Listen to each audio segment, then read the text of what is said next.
Hello, I just want to, Andrew again. I want to talk about Charles Ludwig Dodgson, also known as Lewis Carroll, the author of Alice in Wonderland, which is my favorite book. First, I want to give you some background that I just researched on him, because I normally just pay attention to the book. Um, but he was a mathematician, I already knew that. And a writer and apparently a photographer and other things, but I'm only paid attention to the writing and the math. The things he studied was geometry, matrix algebra, math logic, recreational math, and did work and invented systems of linear equations and augmented matrices to create a fine subspace, which I talked about in theoretical physics of fine transformation. He was a churchgoer and lecturer of symbolic logic. He contributed work to alternating sign matrix, which is basically like a bunch of matrices with zeros, ones, and negative ones. Each row and column is one used to find determinants, wall boundary conditions, and statistical mechanics, like compounds using thermodynamics. Basically, like if you had a couple like atoms and a compound, all these electrons are like ones, negative ones for where they're moving away from, or a zero because they're not there yet, but they're a placeholder because it could go there, or a bond could be made there. And you have like a matrix here, matrix here, matrix here, matrix here, matrix here, matrix here, matrix here, and each of these would be an atom, and that would be the in trigonometry, or I guess you could call it geometry. There's shapes. It would tell you the amount of space that's going to be between trash car, trash truck, whatever. Really noisy. But that would tell you the space between each of them and where they could go, and possibly how much energy you need to bond them. But I know examples of his work, like for the I think Alice in Wonderland is a book about revelations in the Bible, not just a nonsense children's story. Um, Part of my support for that, I'll talk about later. But let's just talk about a couple of things. I think it starts off on the Pool of Tears in Revelations, the fifth seal of the Book of God being opened. I think that's where it begins. But the Jabberwocky would be the beast.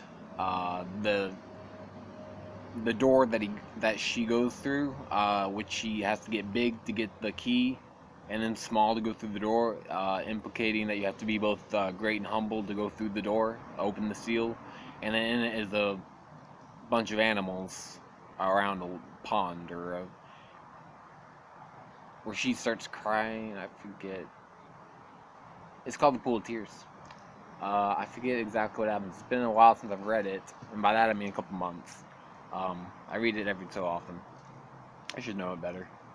But examples of math in it, like Tweedledee and Tweedledum, two things can't be in the same place at the same time. That's like the matrices, you know. And the whole thing. And the second one's a chessboard. If you look at the original drawings in it, it's like a chessboard, and two things can't be in the same place at the same time on a chessboard either. You know, and it knocks it out. And there's the Red Queen, the White Queen, and Queen Alice, and she gets her own door. That back a 0, a 1, and a -1. The Red Queen's the -1 because that's like a negative property. Alice would probably be a 0 because she's torn between the two, and then the White Queen would be like a 1 because she's supposed to be good.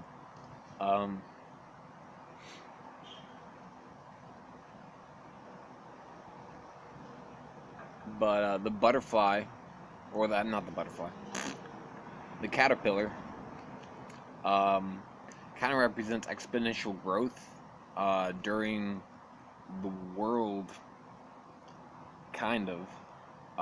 And the fact that in Revelations, like a lot of people, you know, are going to be either taken up in rapture, going to die, whatever. If you believe in that, I don't know. I don't know exactly how it would happen. The Revelations.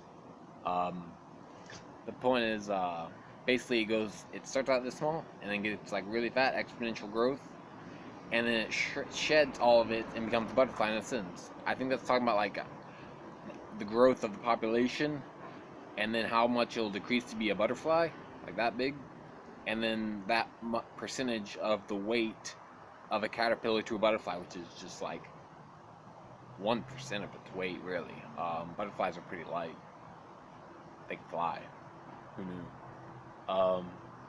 That percent will live or like be like angels at that point or whatever. You know, it's talking about ascension after rapid decay rate algorithm. After